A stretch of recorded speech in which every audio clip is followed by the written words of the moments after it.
What's up, guys? Welcome to A Bite of Brownie. If you can't tell, it is early in the morning, and this week we are trying the 5 a.m. challenge to see what happens when you wake up consistently at 5 a.m. Does it make your life better, or does it just make you absolutely tired? We're digging into it this week. Good morning. It is day one of the challenge. I can't exactly call it early. I did not make my 5 o'clock wake up time. The sun is up. I've been up for like 40 minutes or so. Get up here, we'll talk about it. Tired. I'm sure it's bouncy for you. Oh, there's the sun. There's the sun peeking through. Got my walking buddy. Where are you?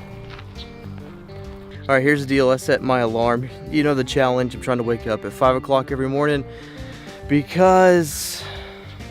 why am I doing that?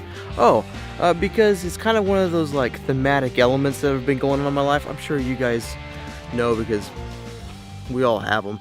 It's like when somebody mentions something and when somebody else mentions that same thing and it just keeps on happening, you're like, man, what is this? So I was talking with Pastor Ed the other day and he's like, yeah, I wake up at 4, or I don't know, some ridiculous time. Wake up at 4 and I get my prayer time in, get my exercise in, I'm ready to hit the day, blah, blah, blah. It's like, dadgum. Oh, that seems really early. And then I was talking with Pastor Kurt, and Pastor Kurt was like, yeah, man, I wake up at 4 and I get my kids ready to go, I work out, I have some quiet time with the Lord, get my kids ready to go, take them to school, and then bada bing, bada boom, I got the whole day knocked out and my day's just rolling and flowing. It's awesome. And I was watching a video the other day of this kid, and he was like, hey, it's day 54 or something like that of me waking up at 5 o'clock in the morning, or 4 o'clock in the morning, I think, sorry, numbers. Waking up at 4 o'clock in the morning, I'm just bada bing, bada boom, here we go, boom. It's like, I feel like $1 million, and he showed a little bit of his journey, which is part of the inspiration for this video. Showed a little bit of his journey, and he was just like, man, first couple of days, look like I do. First couple of days he's pretty tired, and then he felt like super productive. So I'm hoping that's what the case is. I'm hoping that's what comes of this all.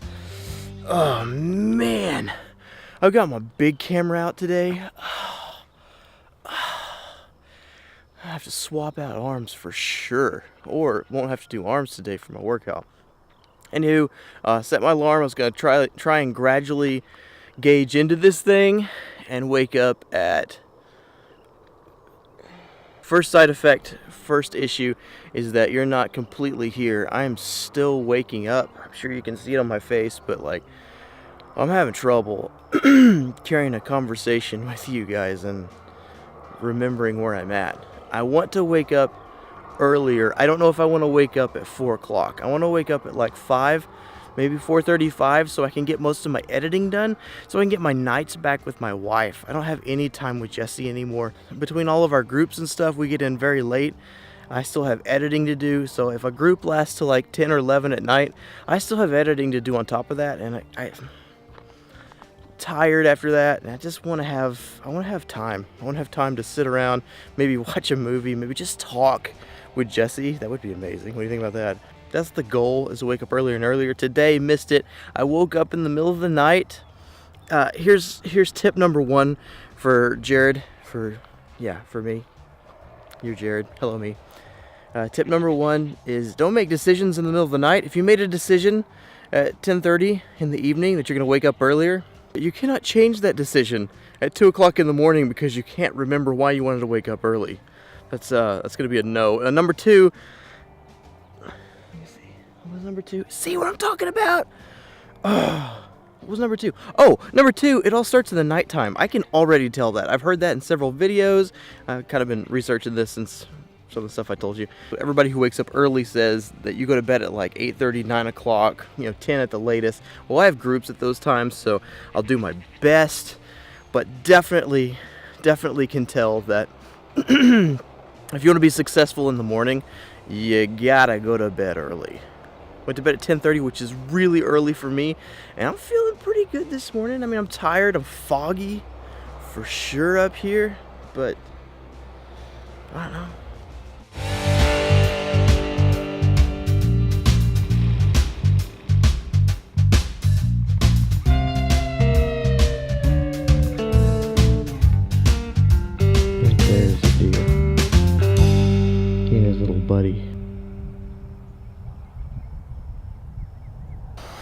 Wow, that was pretty cool. Snuck up on those deer. Yeah, sneaking up. I didn't sneak up on the deer. The wind was in the right direction, and they were behind a little shrub bush tree. Big old deers. Beautiful little buck. Beautiful little doe. Came walking up on those guys, and it scared me, actually. So, cool. Hey, one of the perks of getting up a little bit early. They're already on. We're back at it. It is day number 2. You can tell by the sun. Let me show you the sun real quick.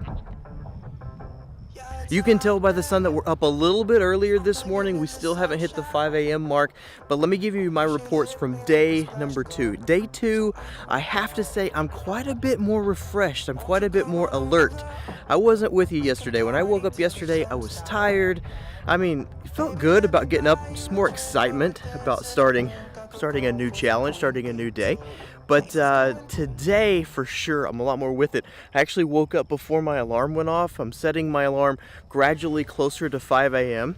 Outside of my counseling meetings, because again, I'm a preacher and I have counseling meetings throughout the day with people who want to talk about God or share their problems or just need somebody to talk with.